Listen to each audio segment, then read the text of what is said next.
So hello students, welcome to all of you on my YouTube channel. Last class में हमने बात करी थी स्टेट्स ऑफ मैटर के बारे में, जिसमें हमने देखा था कि there are three states of matter के बारे में भी हमने डिफ़ाइन किया था। उसके बाद से हमने देखा था कि मैटर तीन अवस्थाओं में पाए जाते हैं, सॉलिड, लिक्विड एंड गैसेस। उनकी प्रॉपर्टीज़ भी देखी थी, हमने बात की थी। थोड़ा ओवरव्यू कर लेते हैं, रिवीजन कि क्या क्या हमने बात की थी। सॉलिड में हमने बात की थी कि सॉलिड के जो एटम्स होंगे, सॉलिड मैटर के जो एटम्स होंगे वो काफ़ी क्लोजली पैक्ड होंगे, उनके बीच में इंटरमोलिकुलर स्पेस काफ़ी कम होगा, जिसकी वजह से फोर्स ऑफ अट्रैक्शन बहुत ज़्यादा होगा। And they are capable to vibrate at their own places. केवल इतना ही है कि वो अपने प्लेस पर वाइब्रेट कर सकते हैं। The atoms of solid matter can not move from here to there. Okay, तो नेक्स्ट हमने बात की थी उसके प्रॉपर्टीज़ के बारे में कि सॉलिड मैटर जो भी होगा उसका वॉल्यूम फिक्स होगा, उसका शेप फिक्स होगा, उसके शेप में किसी भी प्रकार का परिवर्तन नहीं आने वाला है। ठीक है। लिक्विड्स के बारे में फिर हमने बात की थी कि लिक्विड के जो एटम्स होते हैं वो काफ़ी दूर होते हैं in comparison to solid states of matter, जिसकी वजह से उनके बीच में इंटरमोलिकुलर स्पेस ज़्यादा होता है, due to which force of attraction काफ़ी कम होता है, और जिसकी वजह से वो आसानी से एक जगह से दूसरी जगह जा सकते हैं। ठीक है। अच्छा,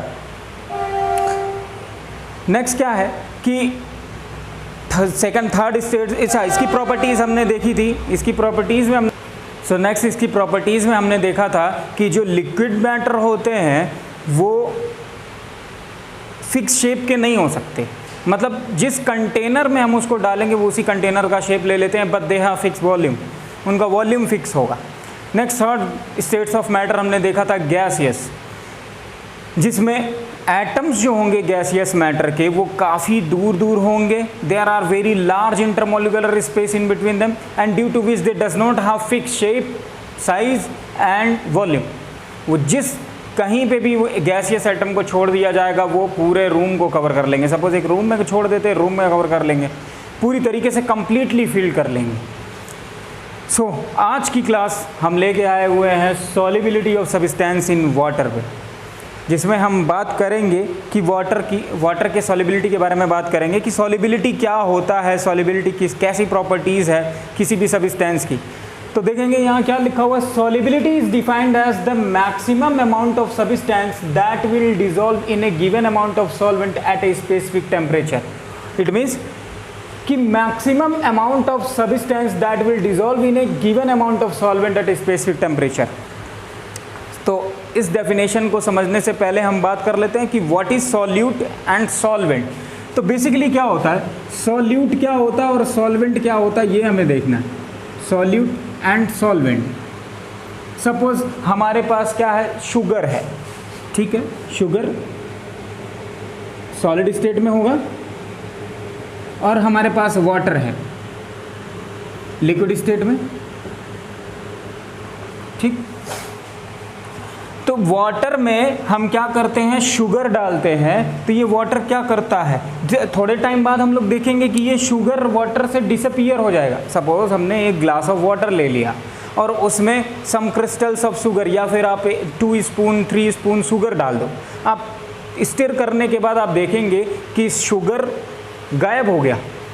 गायब होके कहाँ चला गया, तो शुगर क्या होता है, basically sugar gets dissolve in water. Actually में क्या होता है कि वाटर एक लिक्विड मैटर है। ठीक है, इनके बीच में, इनके एटम्स के बीच में इंटरमोलिकुलर स्पेस काफ़ी ज़्यादा होता है, जिसकी वजह से शुगर के पार्टिकल्स इन स्पेस के बीच में छिप जाते हैं। इन स्पेस के बीच में पूरी तरीके से छिप जाएंगे जब शुगर के सारे पार्टिकल्स, तो शुगर गायब हो जाएगा। और पानी को देख के नहीं बता सकते कि इसमें शुगर डिसॉल्व है जब तक उसको टेस्ट नहीं कर सकते। ठीक है, तो कोई भी ऐसा सब्सटेंस जो किसी भी सब्सटेंस को अपने अंदर डिसॉल्व करा दे उसको बोलेंगे सॉल्वेंट। तो water, here water is a solvent, और जिसको डिसॉल्व कराता है दैट इज कॉल्ड सॉल्यूट। तो शुगर क्या कहलाएगा, सॉल्यूट कहलाएगा। मतलब जो डिसॉल्व करता है अपने अंदर दैट इज सॉल्वेंट, और जिसको डिसॉल्व कराता है दैट इज सॉल्यूट। ठीक है, सपोज हमने क्या लिया कि सॉल्ट ले लिया और एक ग्लास ऑफ वाटर ले लिया, सॉल्ट को हमने क्या किया कि एक ग्लास ऑफ वाटर में हमने डाला और देखा कि सॉल्ट गायब हो गया, ठीक है। तो डिज़ोल्व कौन करा रहा है?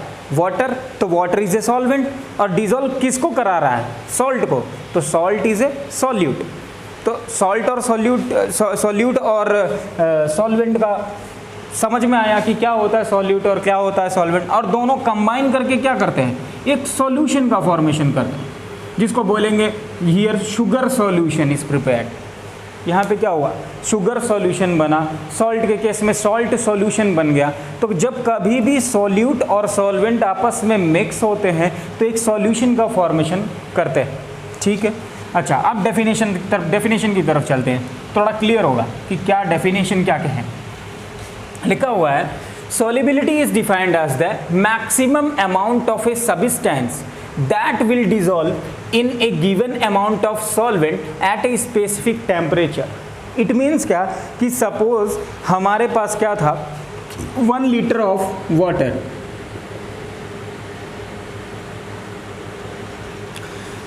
और हमारे पास शुगर है। 1 लीटर ऑफ वाटर में कितना शुगर मैक्सिमम डिसॉल्व किया जा सकता है, ठीक है। वही लिखा हुआ है कि solubility is defined as the maximum amount of a substance, maximum amount of substance. तो शुगर मैक्सिमम क्वांटिटी में कितना 1 लीटर ऑफ वाटर में डिसॉल्व कर सकते हैं, dissolve in a given amount of solvent at a specific temperature, ठीक है। ये लाइन बहुत इंपॉर्टेंट है कि टेम्परेचर शुड बी स्पेसिफिक, मतलब टेम्परेचर चेंज नहीं होना चाहिए, एक निश्चित तापमान पे ही हमें ये काम करना है।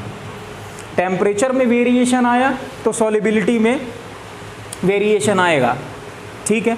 तो सॉल्युबिलिटी क्या होता है कि अब देखो जरा एग्जांपल, हमारे पास है 1 लीटर ऑफ वाटर और हमारे पास क्या है, शुगर है। तो 1 लीटर ऑफ वाटर में कितना maximum amount of sugar can be dissolved, that is called the solubility of that solvent, ठीक है।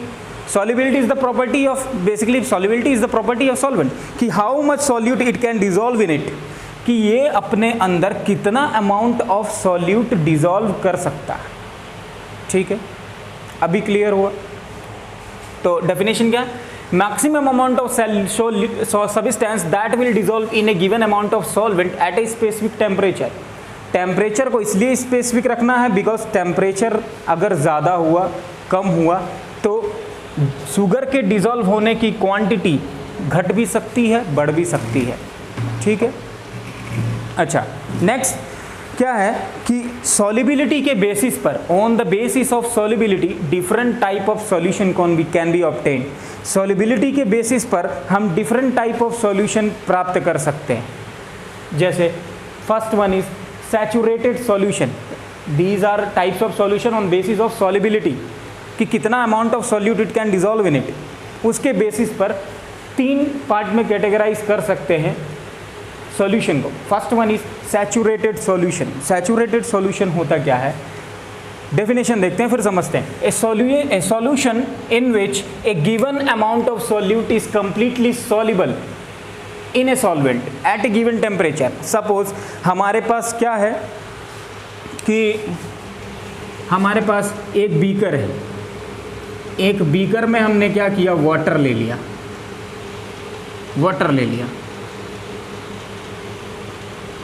ठीक। एक बीकर में हमने वाटर ले लिया और हम क्या कर रहे हैं कि सॉल्ट ले रखा है, सॉलिड स्टेट में है, क्रिस्टल्स के फॉर्म में, ठीक। अब हमें पता है कि वाटर के जो एटम्स होंगे उनके बीच में स्पेस होगा। जब हम सॉल्ट इसमें डालेंगे तो ये सॉल्ट के जो क्रिस्टल्स होंगे वो इनके स्पेस के बीच में छिप जाएंगे। जो भी इनके बीच में स्पेस होगा, इनके एटम्स के बीच में, उसमें सॉल्ट पार्टिकल्स क्या होंगे, छिप जाएंगे, ठीक। अगर कंप्लीटली पूरी तरीके से ये स्पेस भर जाता है, इनके बीच का, इनके एटम्स के बीच का स्पेस पूरी तरीके से भर जाता है, then we can say that the solution is saturated, मतलब no more solute can be dissolve in it. सारा का सारा स्पेस, पहले क्या था कि हमने बीकर में वाटर ले रखा है और सॉल्ट हम इसमें डिसॉल्व कर रहे हैं। सपोज हम मान लेते हैं कि स्पून वाइज डिज़ोल्व कर रहे हैं, हमने एक चम्मच लिया, डाला, देखा डिज़ोल्व हो गया, फिर दूसरा चम्मच लग देखा डिज़ोल्व हो गया, तीसरा चम्मच देखा डिज़ोल्व हो गया, ठीक है। तो मैक्सिमम हमें पता है कि इतना पानी हम ले रखे हैं कि इसमें 10 चम्मच सॉल्ट डालेंगे तो डिज़ोल्व हो जाएगा पूरी तरीके से, ठीक है। तो 10 चम्मच डालने के बाद इसके बीच में जो इंटरमोलिकुलर स्पेस है अगर वो कंप्लीटली फिल्ड हो जा रहा है, then we can say that the solution is saturated. ये सॉल्यूशन कैसा हो गया? सैचुरेटेड हो गया। बात समझ में आई? अच्छा, तो नेक्स्ट देखेंगे, मतलब अब इसमें 10 चम्मच के अलावा एक एक्स्ट्रा चम्मच भी हम इसमें डिज़ोल्व नहीं कर सकते। ऐसी कंडीशन में जो सॉल्यूशन बन जाएगा उसको हम सैचुरेटेड सॉल्यूशन करेंगे। तो सैचुरेटेड सॉल्यूशन सिंपली ऐसे बोल सकते हैं, ए solution in which A given amount of solute is completely soluble in a solvent. मतलब कंप्लीटली जितना हमें सॉल्यूट दिया गया था वो सॉल्यूट किसी भी दिए गए सॉल्वेंट में कंप्लीटली डिज़ोल्व कर जाए, then that type of solution is known as saturated solution. Clear है? अच्छा, नेक्स्ट, अब क्या है कि जितना हमें दिया गया था उतना सारा डिज़ोल्व हो गया, अब एक्स्ट्रा कुछ भी दिया जाएगा तो वो डिज़ोल्व नहीं होगा, ठीक है। अच्छा, क्लियर है अभी? तो देखो जरा, तो that is saturated solution. Unsaturated क्या होता है? The solution in which more solute can be added at a given temperature, ठीक। इसका मतलब देखो जरा, स्टार्टिंग में हमने यही बीकर ले रखा था, वाटर 1 लीटर ले रखा था, 1 चम्मच सॉल्ट डाला था, तब भी तो सॉल्यूशन फॉर्म हुआ भाई। 1 चम्मच डालने के बाद भी सॉल्यूशन फॉर्म हो जाएगा, 10 चम्मच डालने के बाद भी सॉल्यूशन फॉर्म होगा। 1 चम्मच हमने सॉल्ट डाला, एक सॉल्ट सॉल्यूशन बन गया, 2 चम्मच सॉल्ट डाला, सॉल्ट सॉल्यूशन बन गया। मतलब इसमें अभी कितने चम्मच और डिज़ोल्व कर लेंगे? 8 चम्मच और सॉल्ट इसके अंदर हम डिज़ोल्व कर सकते हैं, ठीक है। 8 चम्मच और सॉल्ट हम इसके अंदर डिज़ोल्व कर सकते हैं। तो मोर सॉल्यूट कैन बी डिज़ोल्व, कोई ऐसा सॉल्यूशन जिसमें और भी ज़्यादा सॉल्यूट हम डिज़ोल्व करा सकें, then that type of solution is known as unsaturated solution, ठीक है। अब वही 10 चम्मच जब डिज़ोल्व करा दिया जाएगा पूरी तरीके से तो that unsaturated solution become saturated. तो वही अनसैचुरेटेड सॉल्यूशन क्या हो जाएगा? सैचुरेटेड हो जाएगा। अभी क्लियर है? ठीक है। तो एक और टाइप आता है सुपर सैचुरेटेड सॉल्यूशन। तो सुपर सैचुरेटेड सॉल्यूशन क्या है कि सपोज हमने क्या कर रखा है कि 1 लीटर वाटर ले रखा और इसके अंदर सॉल्ट डिज़ोल्व करा रहा है, 10 चम्मच सॉल्ट डिज़ोल्व करा दिया। दैट पहले तो ये 2 चम्मच सॉल्ट डालने के बाद ये अनसैचुरेटेड था, it means more salt can be dissolve in it. अभी इसके अंदर 8 चम्मच और सॉल्ट डिज़ोल्व कर सकते हैं। तो जब तक 8 चम्मच सॉल्ट इसके अंदर डिज़ोल्व नहीं हो जाएगा तब तक ये अनसैचुरेटेड रहेगा, ठीक है। 2 चम्मच के बाद अब टोटल कंप्लीटली इसमें 10 चम्मच सॉल्ट डिज़ोल्व कर दिए, जिसकी कैपेबिलिटी थी 10 चम्मच सॉल्ट डिज़ोल्व करने की। उस समय जो सॉल्यूशन बना हमारा दैट इज सैचुरेटेड। वो सॉल्यूशन हमारा क्या कहलाएगा? सैचुरेटेड सॉल्यूशन कहलाएगा। अच्छा, अब जो है हम 1 चम्मच और सॉल्ट इसमें डाल देते हैं, 11वां चम्मच डाल देते हैं तो वो सॉल्ट क्या होगा? अब तो पूरा स्पेस इनके बीच में, एटम्स के बीच में जो भी स्पेस है वो कंप्लीटली फिल हो चुका है, जरा सा भी स्पेस बाकी नहीं है। अब जो 11वां चम्मच हमने डाला है वो सॉल्ट इसके अंदर डिज़ोल्व ना होके नीचे पर्सिपिटेट के फॉर्म में, क्रिस्टल्स के फॉर्म में नीचे बैठा रहेगा, वो डिज़ोल्व नहीं होगा। उस टाइम जो सॉल्यूशन होगा that is called super saturated solution. Definition देखते हैं, a solution that contains more of the solute than what is present in its saturated solution। मतलब किसी भी सॉल्वेंट के अंदर मैक्सिमम अमाउंट ऑफ सॉल्यूट जितना होना चाहिए, अगर उससे ज़्यादा अमाउंट ऑफ सॉल्यूट डिज़ोल्व करा रहे हैं एट ए पर्टिकुलर टेम्परेचर और वो सॉल्यूट उसके अंदर डिज़ोल्व नहीं हो रहा, वो ऐसे ही पड़ा रह रहा है क्रिस्टल्स के फॉर्म में, then that solution is known as super saturated solution. तो एक बार फिर से क्लियर कर दे तीनों कि सॉल्युबिलिटी के बेसिस पर सॉल्यूशंस को 3 पार्ट में कैटेगराइज किया गया है। First one is saturated, second one is unsaturated and third one is super saturated solution. तो बेसिकली सैचुरेटेड सॉल्यूशन क्या होता है?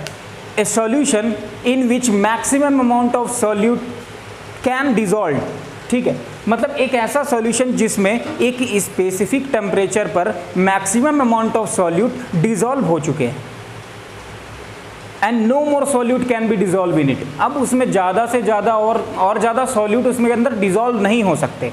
उस टाइम जो सॉल्यूशन हमारा बनेगा उसको हम बोलेंगे सैचुरेटेड सॉल्यूशन।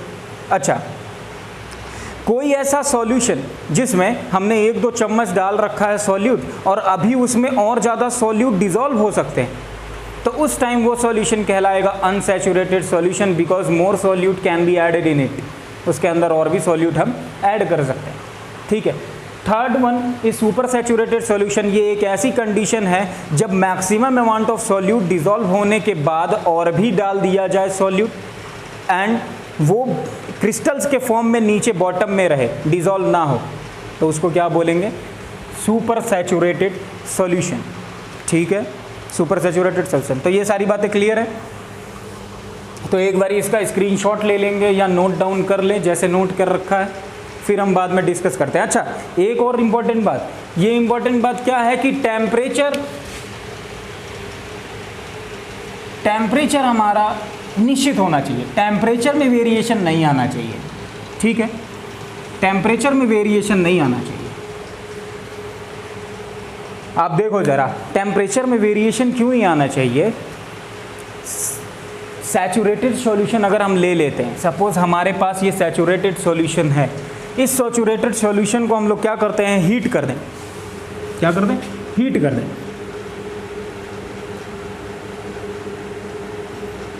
नीचे से हमने वो हीट कर दिया,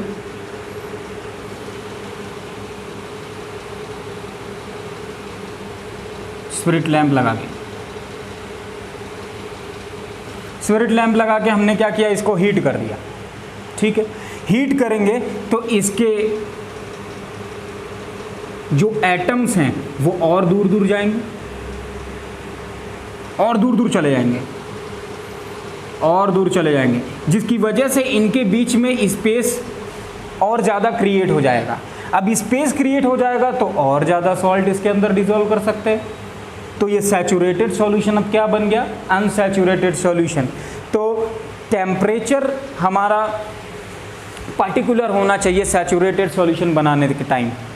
टेम्परेचर निश्चित, जैसे मान लेते हैं 20 डिग्री सेल्सियस पर अगर हमने वाटर ले रखा है तो टेम्परेचर जब तक सैचुरेटेड सॉल्यूशन फॉर्म नहीं हो जाता तब तक 20 डिग्री सेल्सियस ही रखेंगे। अगर टेम्परेचर में वेरिएशन आया, टेम्परेचर बढ़ गया, तो एटम्स के बीच में इंटरमोलिकुलर स्पेस इंक्रीज कर जाएगा, तो मोर solute can be dissolve in it and that saturated solution become unsaturated. Clear है? ठीक है। तो कभी कभी क्वेश्चन ऐसे भी पूछा जाता है एग्जाम में कि how can we make a saturated solution to unsaturated solution. कैसे हम सैचुरेटेड सॉल्यूशन को अनसैचुरेटेड सॉल्यूशन में चेंज कर सकते हैं, बना सकते हैं? तो क्या करना है? हमें टेम्परेचर दे देना है, हीट एनर्जी दे देनी है, ताकि एटम्स दूर दूर चले जाएं और मोर solute can be dissolve in it. उस कंडीशन में हमारा सैचुरेटेड सॉल्यूशन अनसैचुरेटेड सॉल्यूशन बन जाएगा। ठीक है। हाँ, और सॉल्युबिलिटी ये सारे सॉल्युबिलिटी के ही बेसिस पर हैं सॉल्यूशंस के टाइप्स। तो आप इसको एक बार नोट कर लें, स्क्रीनशॉट ले लें, फिर हम लोग बात करते हैं। सो नेक्स्ट देखते हैं, solubility of liquid in liquid क्या होता है? Solubility of solid in liquid, solubility of gases in liquid. Suppose मान लेते हैं लिक्विड इन लिक्विड का मतलब समझना कि लिक्विड सॉल्वेंट है। लिक्विड क्या है? सॉल्वेंट है। इधर भी लिक्विड सॉल्वेंट है और लिक्विड सॉल्वेंट है। ठीक है। और इधर का लिक्विड सॉल्यूट, सॉलिड सॉल्यूट और गैसियस सॉल्यूट। ठीक है।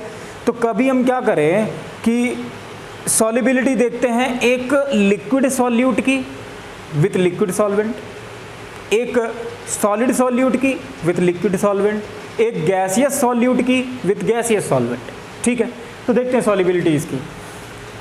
Solubility of liquid in liquid, suppose क्या है कि हमने मान रखा है कि हमारे पास एक इंक का डब्बा है और वाटर है। बेसिकली वाटर क्या है? बहुत सारी चीज़ों को अपने अंदर डिसॉल्व करा लेता है। That's why water is known as universal solvent. ठीक है। Fill in the blanks. और एक नंबर के क्वेश्चन में पूछा जाता है कि why water is known as universal solvent. ठीक है। तो सिंपल सा आंसर है कि water dissolve many substances in it, that's why water is known as universal solvent, simple. ठीक, अच्छा, तो हमारे पास इंक है सॉल्यूट और वाटर है सॉल्वेंट। हमने क्या किया कि एक ग्लास ऑफ वाटर में हमने कुछ फ्यू ड्रॉप्स ऑफ इंक डाल दिया, इंक के फ्यू ड्रॉप्स इसमें डाल दिए। हम देखेंगे कि सपोज हमारे पास ब्लू इंक थी और वाटर में हमने ब्लू इंक के फ्यू ड्रॉप्स डाले, तो ये इंक भी लिक्विड स्टेट में था और वाटर भी हमारा लिक्विड स्टेट में है, तो दोनों कंप्लीटली मिक्स करके एक ब्लू कलर का सॉल्यूशन फॉर्म कर लिया। ठीक है, blue colour solution is form. क्या हुआ कि एक ब्लू कलर का सॉल्यूशन फॉर्म हो गया। ठीक है, अच्छा, तो this is liquid in liquid solubility, मतलब एक लिक्विड सॉल्यूट लिक्विड सॉल्वेंट में किस तरीके से डिसॉल्व हो जाता है, उसकी क्या सॉल्युबिलिटी होती है, कंप्लीटली मिक्स हो गया। अच्छा, ऐसे लिक्विड्स जो कंप्लीटली किसी सॉल्वेंट में या वाटर में कंप्लीटली मिक्स कर जाएं, उनको बोलेंगे मिसिबल लिक्विड। जैसे इंक हो गया, मिल्क हो गया, फ्रूट जूस हो गया। दूध वाला दूध लेके आए, पानी मिला के लेके आए उसमें, तो पता नहीं चलेगा कि पानी मिला के रखा है कि नहीं, जब तक टेस्ट नहीं करेंगे। थोड़ा फीका फीका लगेगा तो बोलेंगे यार दूध वाला तो पानी मिला के रखा हुआ। ठीक है, तो मिसिबल लिक्विड्स क्या होते हैं? ऐसे liquids which can completely dissolve in water. ठीक है, तो लिख दें क्या? अच्छा, लिख देते हैं miscible.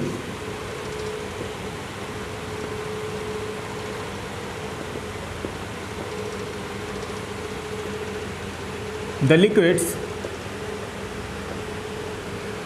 which is completely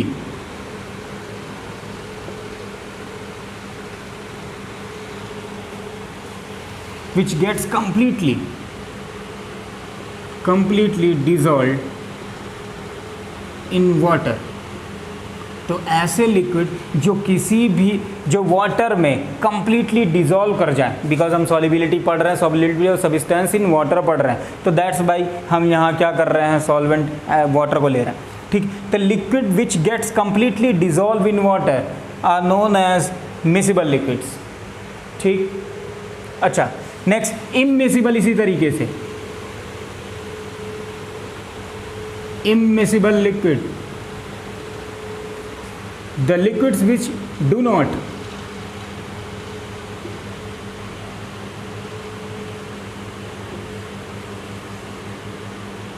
dissolve in water।